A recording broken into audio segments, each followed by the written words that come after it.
अध्याय 18 मोक्ष संन्यास योग संन्यास में पूर्णता और शरणागति के माध्यम से योग।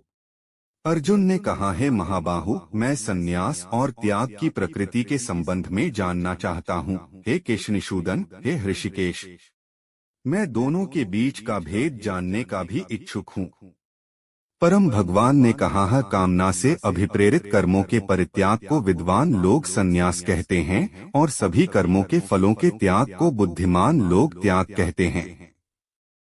कुछ मनीषी घोषित करते हैं कि समस्त प्रकार के कर्मों को दोषपूर्ण मानते हुए उन्हें त्याग देना चाहिए, किंतु अन्य विद्वान यह आग्रह करते हैं कि यज्ञ, दान तथा तपस्या जैसे कर्मों का कभी त्याग नहीं करना चाहिए।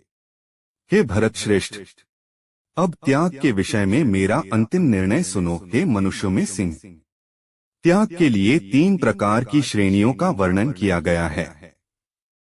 यज्ञ, दान तथा तपस्या पर आधारित कर्मों का कभी परित्याग नहीं करना चाहिए, इन्हें निश्चित रूप से संपन्न करना चाहिए। यज्ञ, दान तथा तपस्या वास्तव में महात्माओं को भी शुद्ध करते हैं। ये सब कार्य आसक्ति और फल की कामना से रहित होकर संपन्न करने चाहिए। हे अर्जुन, यह मेरा स्पष्ट और अंतिम निर्णय है। नियत कर्तव्यों को कभी त्यागना नहीं चाहिए। मोहवश होकर निश्चित कार्यों के त्याग को तमोगुणी कहा जाता है। नियत कर्तव्यों को कष्टप्रद और शरीर को व्यथा देने का कारण समझकर किया गया त्याग रजोगुणी कहलाता है। ऐसा त्याग कभी लाभदायक और उन्नत करने वाला नहीं होता। जब कोई कर्मों का निष्पादन कर्तव्य समझकर और फल की आसक्ति से रहित होकर करता है, तब उसका त्याग सत्वगुणी कहलाता है। वे जो न तो अप्रिय कर्म को टालते हैं और न ही कर्म को प्रिय जानकर उसमें लिप्त होते हैं, ऐसे मनुष्य वास्तव में त्यागी होते हैं। वे सात्विक गुणों से संपन्न होते हैं और कर्म की प्रकृति के संबंध में उनमें कोई संशय नहीं होता। देहधारी जीवों के लिए पूर्ण रूप से कर्मों का परित्याग करना असंभव है, लेकिन जो कर्मफलों का परित्याग करते हैं, वे वास्तव में त्यागी कहलाते हैं। जो निजी पारितोषिक के प्रति आसक्त होते हैं, उन्हें मृत्यु के पश्चात भी सुखद, दुखद और मिश्रित 3 प्रकार के कर्मफल प्राप्त होते हैं, लेकिन जो अपने कर्मफलों का त्याग करते हैं, उन्हें न तो इस लोक में और न ही मरणोपरांत ऐसे कर्मफल भोगने पड़ते हैं। हे अर्जुन, अब मुझसे सांख्य दर्शन के सिद्धांत में उल्लिखित समस्त कर्मों को संपूर्ण करने हेतु 5 कारकों को समझो, जो यह बोध कराते हैं कि कर्मों की प्रतिक्रियाओं को कैसे रोका जाए। शरीर, कर्ता, विभिन्न इंद्रियां, अनेक प्रकार की चेष्टाएं और विधि का विधान अर्थात भगवान, ये 5 कर्म के कारक हैं।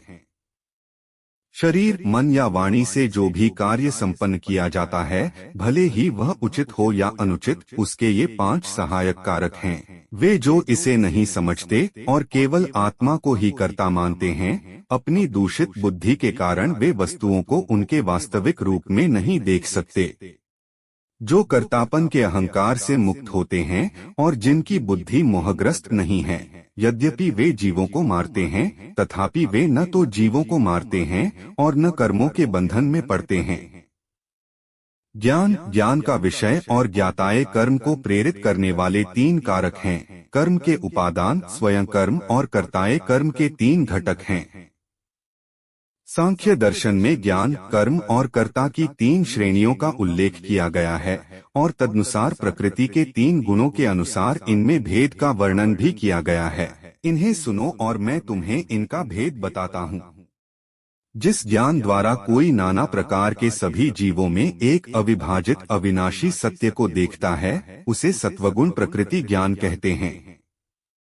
जिस ज्ञान द्वारा कोई मनुष्य भिन्न भिन्न शरीरों में अनेक जीवित प्राणियों को पृथक पृथक और असंबद्ध रूप में देखता है, उसे राजसी माना जाता है। वह ज्ञान जिसमें कोई मनुष्य ऐसी विखंडित अवधारणा में तल्लीन होता है जैसे कि वह संपूर्ण के सदृश हो और जो न तो किसी कारण और न ही सत्य पर आधारित है, उसे तामसिक ज्ञान कहते हैं। जो कर्म शास्त्रों के अनुमोदन के अनुसार है, राग और द्वेष की भावना से रहित और फल की कामना के बिना संपन्न किया जाता है, वह सत्वगुण प्रकृति का होता है। जो कार्य स्वार्थ की पूर्ति से प्रेरित होकर मिथ्या, अभिमान और तनावग्रस्त होकर किए जाते हैं, वे रजोगुनी प्रकृति के होते हैं। जो कार्य मोहवश होकर और अपनी क्षमता का आकलन, परिणामों, हानि और दूसरों की क्षति पर विचार किए बिना आरंभ किए जाते हैं, वे तमोगुनी कहलाते हैं।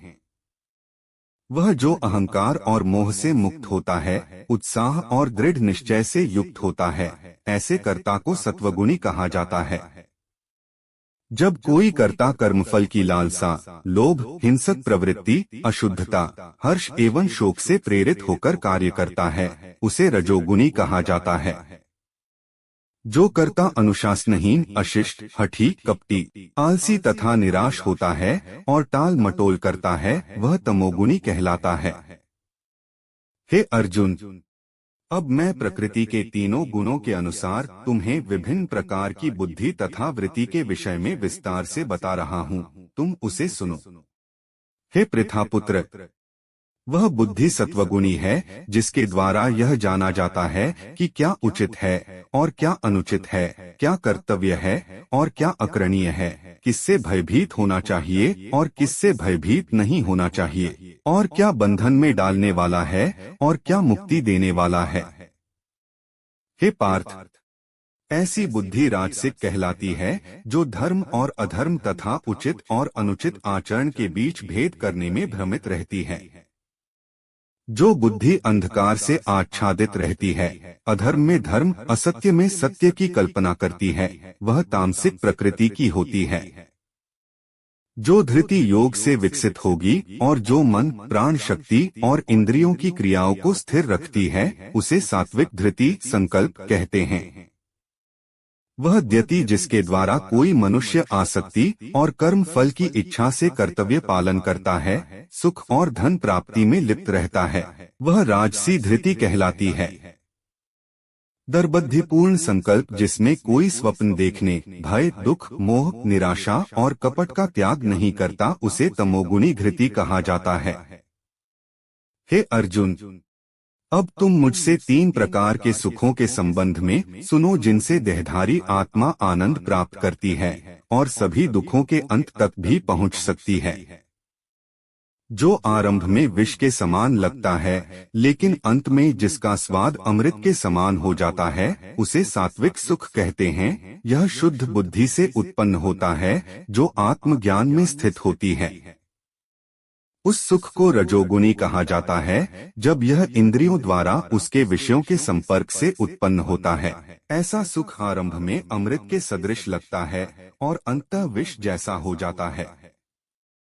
जो सुख आदि से अंत तक आत्मा की प्रकृति को आच्छादित करता है और जो निद्रा, आलस्य और असावधानी से उत्पन्न होता है, वह तामसिक सुख कहलाता है।